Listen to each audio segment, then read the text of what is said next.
โอ้บ่สบายเนาะกะสิไปเยี่ยมยามมึงว่าเป็นจังไดเนาะใครละบ่สินะมาขี้เล็กนะพี่น้องมาเอาเด้อขี้เล็กว่างามๆนึงน่ะลองแรกนี่ไปติล่ะเจ้าก็ขี่รถอีแตกคือเฮาคือกันเด้พี่น้องเอ้ยแม่นสิขี่แต่น้องอีหยังเด้ผู้ใดนี่ทิวทัศน์ธรรมศาสตร์ก็สิมีดาวน้องอีหยังมายามนาสิเห็นข้าวเต็มเลยเนาะพุ่นไงกุ้งไปแล้วพี่น้องเห็นบ่ไงคักไงง่องอันนี้ก็ตัวเพียงหน้าน้อยเนาะ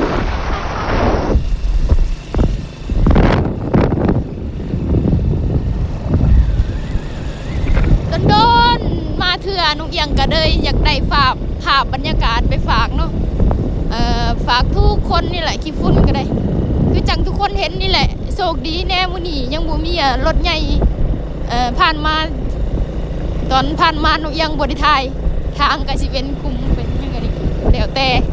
บรรยากาศเด้อทุกคนเด้อมีการมีหัว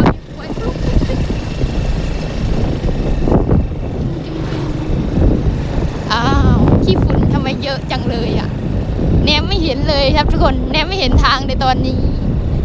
หมู่บ้านเราก็กำลังจะเห็นบ้านหลังหนึ่งนะครับบ้านประชาชนเขตนี่สิแจกย้ายกันแบบว่าออกตามแคมทางเนาะพี่น้องเนาะหมู่บ้านกระแจกกระจายออกตามแคมทางเนอะคือขับค่อยเถอะวะปุ๊บเข้าไปรถ ตอนนี้จำเพอรถกะญาติควันแล้วพี่น้องเพราะว่ามันไงเกินเยี่ยมอันนี้ก็เทียงน้อยเทียงนาเด้อนี่เด้ออันนี้ก็บ้านเงินคนเนาะเส้นทางแล้วก็แจ๊กกระจายแห้งเนาะเพราะว่าบ้านเฮามันเป็นบ้านที่แบบภูมิสันฐานในการตั้งบ้านของแต่ละคนมั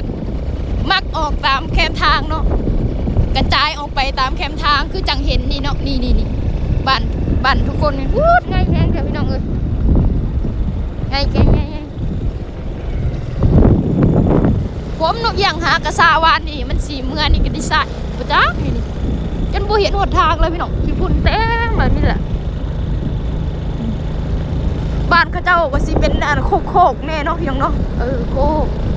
ใบใหม่กับพวกเดี๋ยวสีฟ้าทุกคนไปติดจักจันน้ำปีนี่ก็ได้เนาะรอรุ่นต่อไปติดจักรจันเดสิฮอดแล้วพี่น้องแนมเห็นหมู่บ้านแล้วขอบคุณที่ติดตามขอบคุณทุกกำลังใจเด้อที่เขามาแวะทักทายแล้วก็มาติดตามเบิ่งเนาะว่าตอนนี้น้องยังก็สิไปแวะเฮือนไผก่อนเฮือนปะท่าก่อนบ่หรือว่าจังใดเฮือนหมอโอก่อนเนาะเดี๋ยวน้องยังสิไปเฮือนน้องโอน้องไหนเนาะเป็นจังใด